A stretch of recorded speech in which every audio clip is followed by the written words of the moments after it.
మీరు ఎలాంటి బిజినెస్ చేస్తున్నా ఏఐ టూల్స్ ద్వారా మీ బిజినెస్ ని డబుల్ చేసుకోవచ్చు. జస్ట్ 49 రూపీస్కే ఏఐ టూల్. నమస్తే, welcome back to Suman TV. నేను మీ సంజయ్. ఈ రోజు మనతో పాటు ఉన్నారు motivational speaker and language trainer Vijaya Bangaru garu. ఆమెతో మాట్లాడుకునే విషయాలు తెలుసుకుందాం. నమస్తే అమ్మా. నమస్తే అండి. అమ్మ, బయట ఎక్కువగా చూసుకుంటే లవ్ మ్యారేజెస్ అనేవి ఎక్కువ అవుతున్నాయి. అండ్ ఇదే పదంగా ఈ లివింగ్ రిలేషన్షిప్ అనేది బాగా విపరీతంగా పెరుగుతుంది. అసలు ఈ లైఫ్ స్టైల్ అనేది ఎంతవరకు కరెక్ట్ అంటారు? అసలు ఈ లివింగ్ రిలేషన్ అనేది అసలు కరెక్టేనా? అసలు సరైన పద్ధతేనా? అసలు ఇప్పుడు పిల్లలు చేస్తుంది మంచి అంటారా, చెడు అంటారా? ఎంతవరకు కరెక్ట్ అంటారు? నేను మిమ్మల్ని ఒక క్వశ్చన్ అడుగుతాను దీని ఇప్పుడు పెళ్లి చేసుకోవడం కరెక్టా తప్ప అని ఎందుకు అడగట్లేదు? లివింగ్ రిలేషన్ తప్ప కరెక్టా అని ఎందుకు అడుగుతున్నారు? అందులోనే తెలిసిపోతుంది కదా. అమ్మ పలానోళ్ళు ఇద్దరు పెళ్లి చేసుకున్నారు, ఇది కరెక్టా అని మనం ఎవరైనా అడగం. ఎందుకంటే అది మన సాంప్రదాయము. ఎవరైనా సరే ఒక ఆడ మగ కలిసి ఉండాలి అంటే మన భారతీయ సంస్కృతి ఏంటంటే పెళ్లి అనే ఒక బంధంతో ఇద్దరు ఒకటవ్వాలి. అదే మన సంస్కృతి. ఈ లివింగ్ అంటే మీకు డౌట్ ఎందుకు వచ్చింది? అమ్మ ఇది కరెక్టా కాదా అంటే తప్పు కాబట్టే మీకు అనిపించే నన్ను అడిగారు. అమ్మ వీళ్ళు పెళ్లి చేసుకున్నారు, వీళ్ళు తప్పు చేశారా కరెక్ట్ చేశారా అని ఎవ్వరు అడగరండి ప్రపంచంలో. అంటే అమ్మ ఇప్పుడు ఎలా అంటున్నారంటే యూత్ సంథింగ్ ఇప్పుడు చూసుకున్న వెంటనే అంటే కలుసుకున్న కొన్నాళ్ళు ప్రేమని పెళ్లి చేసేసుకుని విడిపోయే కన్నా, లేదా సంథింగ్ పెద్దలు చూసిన పెళ్లి వాళ్ళు చూసారని మా అభిప్రాయాలు కలవకుండానే పెళ్లి చేసుకుని తర్వాత గొడవలు పడి విడిపోయే కన్నా ఈ ముందే లివింగ్ రిలేషన్షిప్ లో ఉండి ఒకరిని అర్థం చేసుకుని పెళ్లి చేసుకుంటే మా బంధం స్ట్రాంగ్ ఉంటుంది అన్న టైప్ లో మాట్లాడుతున్నారు. మీ పాయింట్ కే వస్తున్నా. సరే, మీరు అన్నట్టుగా, ఎందుకంటే మీరు కూడా యూతే, మీకు కూడా పెళ్లి కాలేదు కాబట్టి సో మేమందరం పాత తరం వాళ్ళము. మాదంతా మా పద్ధతులు, మా మాటలన్నీ పాత చింతకాయ పచ్చడి ఉండొచ్చు. Okay, I agree with you. కాకపోతే లివింగ్ రిలేషన్ లో మీరు అన్నట్టుగా ఇద్దరం కలిసి ఉంటాం, కొన్ని రోజులు ఒకరినొకరు అర్థం చేసుకుంటాము, అర్థం చేసుకుంటే కలిసి ఉంటాము, లేక పెళ్లి చేస్తాం. అర్థం చేసుకోలేకపోతే అంటే అర్థం చేసుకోకపోతే మరి ఇద్దరు ఒకటే అంటే నిజంగానే మీరు ఒక అగ్రిమెంట్కి వచ్చారండి. సరే, ఒక అమ్మాయి ఒక అబ్బాయి ఇద్దరం మనం కలిసి ఉందాం కొన్ని రోజులు, మన ఇద్దరిది నీ అభిప్రాయాలు నా అభిప్రాయాలు కలిస్తే మన ఇద్దరం అంటే అది ట్రయల్ బేసిసా కాదా? ట్రయల్ బేసిసా? మీరు ఒక షాప్కి వెళ్తారండి, మీరు ఒక వస్తువు కొంటారు, వాళ్ళు అంటారు సరే ఇది మీరు మేడం ఇది తీసుకెళ్ళండి, ఇది మీకు నచ్చితే ఉంచుకోండి లేకపోతే రిటర్న్ చేయండి కదా అంటాం కదా. సో అప్పుడు నా ట్రయల్ బేసిస్ మీదనే మీరు ఇద్దరు లైఫ్ లో ఉండాలని అనుకుంటున్నారు. మీకు అదే చూడండి, అదే కొన్నారనుకోండి, ఇది రిటర్న్ ఉండదు, ఓకే ఇది మీ నచ్చినా నచ్చకపోయినా ఇప్పుడే డిసైడ్ చేసుకోండి అంటే మనం పలు విధాలుగా దాని కిందేసి పైనేసి ఓపెన్ చేసి అన్ని చూసి ఇది పర్ఫెక్ట్ ఉంటేనే నేను తీసుకుంటా, లేకపోతే నేను తీసుకున్నాను, ఎందుకంటే ఇది నేను రిటర్న్ తీసుకోను కాబట్టి. సో ఇప్పుడున్న సందర్భాల్లో ఆ వారం రోజులు సంథింగ్ రిటర్న్ ఆప్షన్ వారం రోజులు 1 వీక్ ఉంటే ఆ 1 వీక్ దాన్ని యూజ్ చేసి రిటర్న్ పెట్టిన వాళ్ళు కూడా చాలా మంది ఉంటారు. దాంట్లో ఏం లోపాలు ఉన్నాయి? ఓ చిన్నది పొరపాటున మీరు ఒక బల్బ్ తెచ్చుకున్నారండి, వాడు మీకు టెస్ట్ చేసి ఇస్తాడు, మా సార్ వెలుగుతుందా, ఇంటికి వెళ్ళాక అది మీరు అంటే కనెక్షన్ ప్రాబ్లము లేకపోతే వోల్టేజ్ ప్రాబ్లం ఉంటే అది వెలగదు, వెంటనే తీసుకెళ్ళి రిటర్న్ చేస్తారు, మీరు పెట్టుకోరు, ఎందుకంటే రిటర్న్ ఆప్షన్ ఉన్నది కాబట్టి. లివింగ్ రిలేషన్ కూడా అంతే అన్నమాట. నాకు ఏ మాత్రం నచ్చకపోతే మీ ఆప్షన్ ఏంటంటే నేను రిటర్న్ చేస్తా అంటే ఈ ట్రయల్ బేసిస్ లో ఇది ట్రయల్ బేసిసే కదా. ఏమంటే మీ అభిప్రాయాలు నచ్చకపోయినా అంటే అంటే ఇది ఏంటంటే కంఫర్టబిలిటీ ఉండాలి, మీరు నేను ఏం చేసినా అర్థం చేసుకోవాలి, దాని తర్వాత ప్రతి ఒక్కటి మనం ఈక్వల్ షేరింగ్ ఉండాలి, ఆ మూడు కలిస్తేనే మనం కలిసి కాపురం చేస్తాము లేకపోతే లేదు అనే అభిప్రాయంతో మీరిద్దరు కలిసి ఒక లివింగ్ రిలేషన్ లోకి వచ్చారు. ఓకే, వచ్చిన తర్వాత ఒకరి మీద ఒకరికి ఎంతవరకు హక్కులు ఉంటాయండి? ఓకే, అంటే ఏంటంటే ఇద్దరు కలిసి ఉంటారు, ఇద్దరు కలిసి అంటే ఐఎమ్ సారీ టు సే మీ ఇద్దరు కలిసి వచ్చినప్పుడు ఒకటే రూమ్ లో ఒక మగ ఆడ కలిసి ఉన్నప్పుడు అంటే మీ ఇద్దరి మధ్యలో ఫిజికల్ రిలేషన్ ఉండదు అని ఎవరైనా గ్యారెంటీ రాసిస్తారా? ఉంటుందా? ఉండదండి, అది ప్రకృతి అంతేనా. ఒక ఆడ మొగ ఇద్దరు ఇష్టపడిన వాళ్ళు కలిసి ఒక చోట ఉన్నప్పుడు కంపల్సరీగా అది జరుగుతుంది. మరి జరిగాక మరి దాని తర్వాత ఒకవేళ మీ ఇద్దరు ఒకరికొకరు నచ్చకపోతే మరి మీరు బయటికి వెళ్ళిన తర్వాత వేరే పెళ్లి చేసుకుంటారా?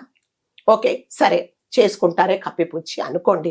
మరి అమ్మా నువ్వు ఎక్కడున్నావు అంటే అమ్మా నేను ఒక ఫలానా అబ్బాయితో ట్రయల్ బేసిస్ లో కలిసి ఉంటున్నాను అంటే మీ అమ్మ నాన్న ఒప్పుకుంటారా? ఏ తల్లి తండ్రి ఒప్పుకుంటారా? కింద కామెంట్స్ చేయండి. పర్లేదు మా అబ్బాయి కానీ మా అమ్మాయి కానీ వేరే వాళ్ళతో కలిసి ఉన్నా మాకేం పర్వాలేదు, వాళ్ళ తర్వాత నచ్చితే మేము పెళ్లి చేస్తాం, లేకపోతే విడిపోతారు, మాకేం ప్రాబ్లం లేదు, ఇద్దరు కలిసి ఒకే చోట ఉన్నా కూడా మాకు ప్రాబ్లం లేదని ఏ తల్లిదండ్రులు చెప్తారండి? ఎవరు చెప్పారు? అంటే ఇప్పుడు ఇది ఏం చేస్తున్నారు? తల్లిదండ్రికి చెప్పకుండానే కదా మీరు చేస్తున్నారు. అంటే ఎవరైనా సరే ఒకరికి చెప్పకుండా ఒకరిని చేస్తున్నారంటే అందులో తప్పు ఉన్నట్టే కదా. మరి తప్పు అని మీకు తెలిసినప్పుడు మీరు ఎందుకు దీనికి ఆప్షన్ చేస్తారు? మీరు కలిసి కాపురం చేస్తారు, కలిసి ఒకరికొకరు తినిపించుకుంటారు, ఒకరికొకరు షేర్ చేసుకుంటారు, వాళ్ళు ఒకరు పడుకుంటారు, ఇంకా ఏవో పనికిరాని పనులను చేస్తారు. ఆ పెళ్లి అనేది మీకు ఎందుకు ప్రాబ్లం? ఎందుకంటే మీకు బాధ్యతలు అవసరం లేదు, ఇద్దరు మిగతా లైఫ్ అంతా ఎంజాయ్ చేస్తారు, కానీ అది వద్దు. సరే, ఇద్దరు మీరు అన్నట్టుగా ట్రయల్ బేసిస్ లో తెచ్చుకున్నారు, గ్యారంటీ పీరియడ్ లో అది సరిగ్గా పనిచేయలో తీసుకెళ్లి రిటర్న్ చేశారు. అట్లానే అబ్బాయికి అమ్మాయి నచ్చలేదు, వెళ్ళిపోయారు. ఓకే, బ్రేకప్ అనుకున్నా, నీ పద్ధతులు నాకు నచ్చలేదు, మా ఇంటి పద్ధతి ఏమో పొద్దున్నే తెల్లవారుజామున 6ంటికి లేచేది, నువ్వేమో 11 గంటలకు లేస్తున్నావు, ఈ ట్రయల్ బేసిస్ లో నువ్వు నాకు నచ్చలేదు. ఒక పెళ్లి చేసుకున్నాక నాకన్నా తనకి ఈ అబ్బాయికి నాకన్నా ముందు ఇంకొక అమ్మాయితో సంబంధం ఉంది, లేదా ఈ అమ్మాయికి నాకన్నా ముందే ఇంకొక అబ్బాయితో సంబంధం ఉంది అని వాళ్ళకి తెలిస్తే వాళ్ళ పరిస్థితి వాళ్ళు ఎలా ఫీల్ అవుతారు? అదే నేను మీకు చెప్తున్నా. మీరు బ్రేకప్ చెప్పుకున్నారు, సరే, ఇంట్లో వాళ్ళకి తెలిసి ఆ చంప ఈ చంప వాయించి నోరు మూసుకో, ఇంకా నువ్వు ఈ ఘనకార్యం చేసావా అని చెప్పేసి పెళ్లి చేస్తారు. చేసిన తర్వాత నిజంగా నువ్వు మనస్ఫూర్తిగా అమ్మాయితో గాని అబ్బాయితో గాని నువ్వు కలిసి ఉంటావా? జీవితాంతం నిన్ను అది వెంటాడదా? ఒకవేళ మీ ఫిజికల్ రిలేషన్ లో ఒకవేళ అమ్మాయికి ఏదన్నా అంటే కమిట్ అయిపోయి కన్సీవ్ అయితే ఎవరు బాధ్యత?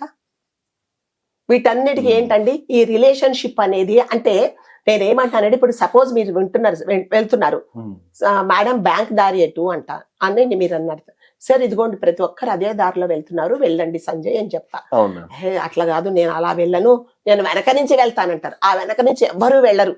ఆ దారి అంతా రాళ్ళు, ముళ్ళులు, అదేంటి చెట్లు అవన్నీ ఉంటాయి, దాటుకొని వెళ్ళాలి. అంటే జనరల్ గా మీరు ఇలా వెళ్తే సేఫా, అలా వెనకకి తిరిగి ముళ్ళులు దారులు గుచ్చుకుంటూ వెళ్తే సేఫా? ఇది కూడా అంతే. పెళ్లి చేసుకుంటే అంటే రేపు పొద్దున అంటే పెళ్లి చేసుకున్న వాళ్ళందరూ కలిసి కాపురం చేస్తున్నారా, రావట్లేదా, మనస్పర్ధలు వస్తున్నాయి, కానీ అట్లీస్ట్ మీకు ఎవరైనా తల్లిదండ్రులకైనా తెలుస్తుంది కదా, తల్లిదండ్రులనే సపోర్ట్ చేస్తారు కదా. ఇందులో మిమ్మల్ని ఎవరు సపోర్ట్ చేస్తారు? సావిత్రి, సీతాదేవి, ద్రౌపది ఇలాంటి మహాపతివ్రతలను చూసిన స్థలం అమ్మ ఇది భారతదేశం. కానీ ఇలాంటి చోట ఇలాంటి లైఫ్ స్టైల్ తీసుకురావడం, అసలు అమ్మాయిలు ఏ ఉద్దేశం అనుకుంటున్నారు, అబ్బాయిలు ఏ ఉద్దేశం అనుకుంటున్నారు, అసలు ఇలాంటి ధోరణికి ఎలాగ ఏ విషయాన్ని ప్రభావితం చేస్తుంది అంటే అందరూ అంటే మనం అంతా అంటే విదేశీయులందరూ మన సంస్కృతి, మన భారతీయ సంస్కృతి అంటే వాళ్ళు మనని అనుకరిస్తుంటే మనం ఏం చేస్తామంటే అదే, ఇది మన సంస్కృతి కాదండి.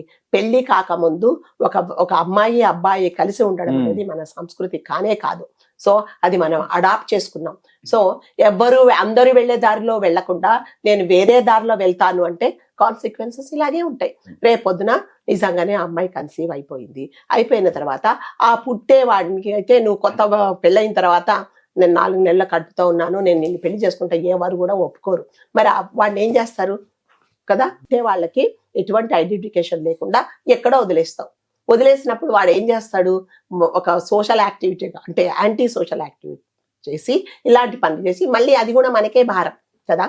అంటే ఎటువంటి డిసిప్లిన్ లేకుండా పెంచితే అట్లాగే ఉంటారు కదా పిల్లలు.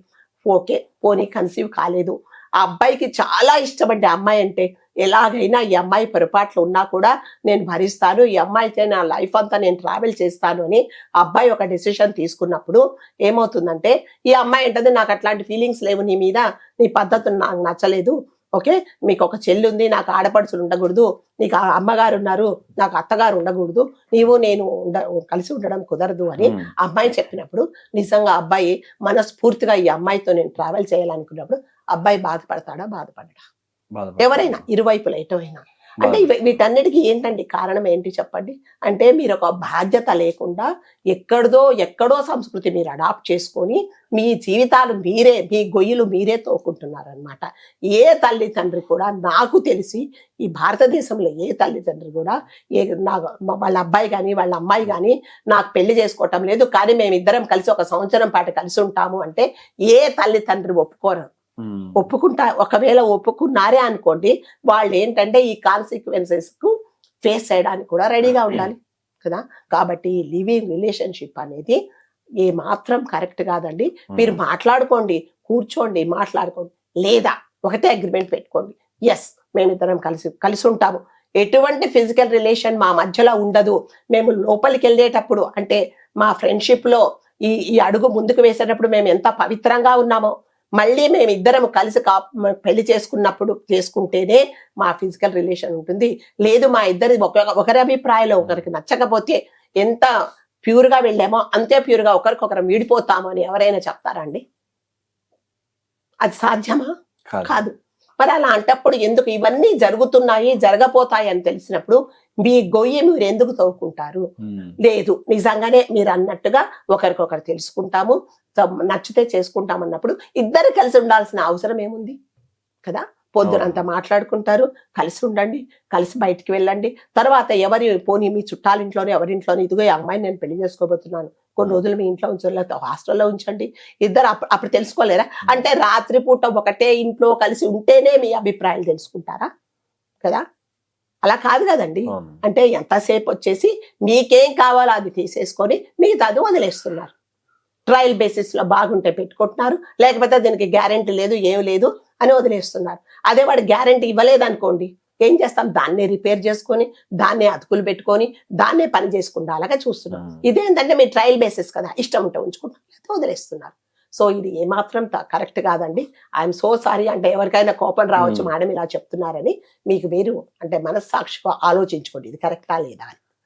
టెక్నాలజీ మారుతుంది, మన లైఫ్ స్టైల్ టెక్నాలజీకి అనుగుణంగా మారితే అది ప్రాబ్లం లేదు, కానీ మరి మార్పు మంచి కోసం ఉండాలండి, ఇలాంటి మార్పు కాదు. ఎగ్జాక్ట్లీ అమ్మా. అని ప్రతి ఒక్కరు కూడా తెలుసుకుంటారు అనుకుంటున్నాను. అండ్ అంతేకాకుండా మన పురాణాల్లో ఎన్నో చోట్ల రాసిపెట్టి ఉంది.